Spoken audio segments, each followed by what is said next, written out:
Hello friends, welcome back to Own Cooking Channel. இன்னைக்கு நம்ம சேனல்ல சோயா சங்க்ஸ் வச்சு பிரியாணியும் 65 தான் எப்படி பண்றதுன்னு பார்க்க போறோம். ரொம்ப ஹை புரோட்டீனான ரெசிபி, ரொம்ப சிம்பிளான ரெசிபி. வாங்க அது எப்படி பண்றதுன்னு பார்த்துடலாம். ஃபர்ஸ்ட் பிரியாணி பண்றதுக்கு ரைஸை ஊற வச்சிடலாம். நான் 2 கப் பாஸ்மதி ரைஸ் எடுத்து வச்சிருக்கேன். அது தண்ணி ஊற்றி நல்லா வாஷ் பண்ணிக்கலாம். வாஷ் பண்ணிட்டு தண்ணி ஊற்றி நல்லா ஊற வச்சிருங்க. இது நல்லா ஊறட்டும். இப்போ நான் 2 கப் சோயா சங்க்ஸ் எடுத்து வச்சுருக்கிறேன். இதை ஹாட் வாட்டரில் போட்டு ஒரு 10லேருந்து 15 நிமிஷம் வரைக்கும் நல்லா ஊற வச்சுருக்கிறேன். இதெல்லாம் ஊறினதுக்கப்புறம் இந்த தண்ணியை வடிச்சிட்டு பச்சை தண்ணி மாற்றிக்கோங்க. மாற்றியாச்சு. இப்போ இதை தண்ணியிலேருந்து நல்லா பிழிஞ்சு ஒரு வேறு பாத்திரத்துக்கு நீங்கள் மாற்றி வச்சுக்கலாம். தண்ணி எதுவுமே இல்லாமல் நல்லா பிழிஞ்சு எடுத்துருங்க.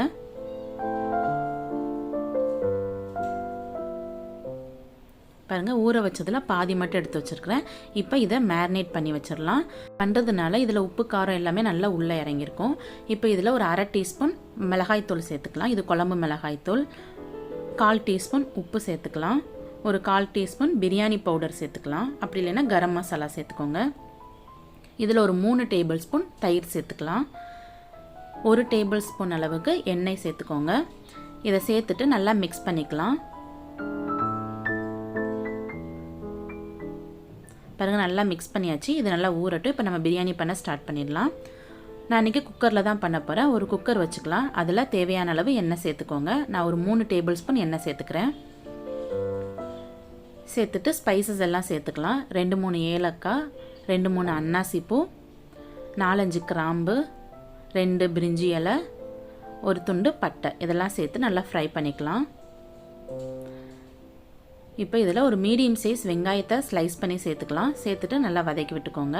இதில் காரத்துக்கு 2 பச்சை மிளகாவை 2ஆக உடச்சி சேர்த்துக்கலாம். அப்புறம் 1 டீஸ்பூன் உப்பு சேர்த்து நல்லா வதக்கிக்கோங்க. வெங்காயம் நல்லா கலர் மாதிரி வரட்டும், அது வரைக்கும் வதக்கிக்கலாம். பாருங்கள், நல்லா கலர் மாறிடுச்சு. இப்போ இதில் இஞ்சி பூண்டு பேஸ்ட்டு சேர்த்துக்கலாம். நான் இடித்து சேர்த்துக்கிறேன். சேர்த்துட்டு லைட்டாக மிக்ஸ் பண்ணி விட்டுக்கலாம். பாருங்கள், நல்லா வதங்கிருச்சு.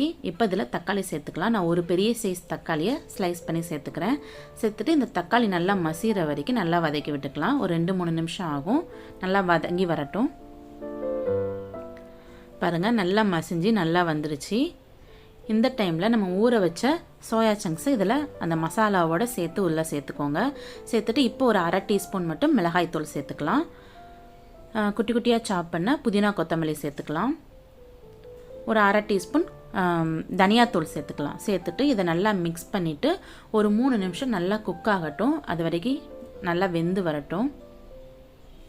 பாருங்கள், நல்லா வெந்து வந்திருக்கு. பாருங்கள், லைட்டாக எண்ணெய் பிரிய ஆரம்பிச்சிருக்கு. இந்த அளவுக்கு வதங்கினதுக்கப்புறம் இப்போ நம்ம தண்ணி சேர்த்துக்கலாம். 2 கப் ரைஸ் ஊற வச்சுருந்தேன். அதுக்கு 4 கப் தண்ணி சேர்த்துக்கலாம். சேர்த்துட்டு இந்த டைமில் உப்பு செக் பண்ணி பார்த்துக்கோங்க. உப்பு பத்தலைன்னா நீங்கள் சேர்த்துக்கலாம். எனக்கு கம்மியாக இருந்தது. இப்போ 1 டீஸ்பூன் அளவுக்கு உப்பு சேர்த்துக்கிறேன். பாருங்கள், நல்லா கொதிச்சு வந்துருச்சு. இந்த அளவுக்கு கொதி வந்ததுக்கப்புறம் நம்ம ஊற வச்ச ரைஸ் சேர்த்துக்கலாம். ரைஸ் சேர்த்ததுக்கப்புறம் இந்த தண்ணியை குடிச்சு பார்த்தீங்கன்னா கொஞ்சம் உப்பு தூக்கலாக இருக்கணும். அப்போ தான் கரெக்டாக இருக்கும். இப்போ நம்ம இதில் 1 டேபிள் ஸ்பூன் அளவுக்கு நெய் சேர்த்துக்கலாம். நெய் சேர்த்துட்டு அப்படியே நீங்கள் குக்கர் மூடி வச்சிடலாம். மீடியம் ஹீட்டில் வச்சு ஒரே ஒரு விசில் மட்டும் விடுங்க. ரொம்ப சூப்பரான சோயா சங்க்ஸ் பிரியாணி ரெடி ஆயிடும். இப்போ 65க்கு மசாலா சேர்த்துடலாம். நம்ம 1 டேபிள் ஸ்பூன் இஞ்சி பூண்டு பேஸ்ட்டு சேர்த்துருக்குறேன். அப்புறம் 2 டேபிள் ஸ்பூன் தனி மிளகாய்த்தூள் சேர்த்துக்கலாம். சேர்த்துட்டு இதில் 2 டேபிள் ஸ்பூன் கார்ன்ஃப்ளவர் சேர்த்துக்கலாம். 1 டேபிள் ஸ்பூன் மைதா மாவு சேர்த்துட்டு தேவையான அளவு உப்பு சேர்த்துக்கலாம். சேர்த்துட்டு தண்ணி எதுவுமே சேர்க்கக்கூடாது. நீங்கள் அப்படியே மிக்ஸ் பண்ணிங்கனாலே அந்த சோயா சங்க்ஸில் இருக்கிற தண்ணியே கரெக்டாக இருக்கும். தண்ணி தெளிச்சிங்கன்னா அந்த மசாலாலாம் ஒட்டாது. அப்படியே மிக்ஸ் பண்ணி விட்டுருங்க. இது ஒரு 15 மினிட்ஸ் ஊறினாலே போதும். நமக்கு பொரிக்கிறதுக்கு கரெக்டாக இருக்கும். இது ஊறட்டும். பாருங்கள், நமக்கு பிரியாணியும் ரெடி ஆயிடுச்சு. கேஸ் ரிலீஸ் ஆயிடுச்சு. ஓப்பன் பண்ணி பார்க்குறேன்.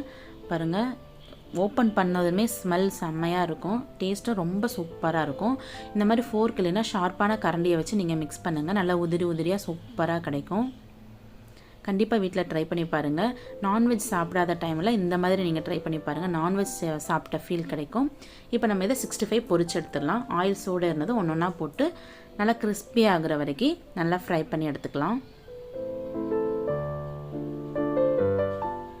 2 பக்கமும் நல்லா திருப்பி விட்டு நல்லா கிறிஸ்பியாக ஃப்ரை பண்ணிடலாம். பாருங்கள், நல்லா ஃப்ரை ஆகிடுச்சு. பார்த்தாலே தெரியுது. இப்போ இதில் கொஞ்சமாக கருவேப்பிலை சேர்த்துக்கோங்க. சேர்த்துட்டு அதுவும் நல்லா ஃப்ரை ஆனதுக்கப்புறம் எண்ணெயிலேருந்து வெளியே எடுத்து சர்வ் பண்ணுங்கள். செம்ம டேஸ்ட்டாக இருக்கும். இது ஸ்நாக்ஸ் மாதிரி நீங்கள் கூட செஞ்சு கொடுக்கலாம். ரொம்ப சிம்பிளான ரெசிபி, டேஸ்ட் அட்டகாசமாக இருக்கும். கண்டிப்பாக வீட்டில் ட்ரை பண்ணி பாருங்கள். ட்ரை பண்ணி பார்த்துட்டு உங்கள் ஃபீட்பேக் எனக்கு மறக்காமல் கமெண்ட் பண்ணுங்கள். சேனல் உங்களுக்கு ரொம்ப பிடிச்சிருந்தா சேனலை சப்ஸ்கிரைப் பண்ணிக்கோங்க. அப்படியே பக்கத்தில் இருக்கிற பெல் பட்டனை கிளிக் பண்ணிக்கோங்க. ஓகே ஃப்ரெண்ட்ஸ், நெக்ஸ்ட் ஒரு இன்ட்ரெஸ்டிங்கான ரெசிபியோட நான் உங்களை மீட் பண்ணுறேன். அது வரைக்கும் பாய்.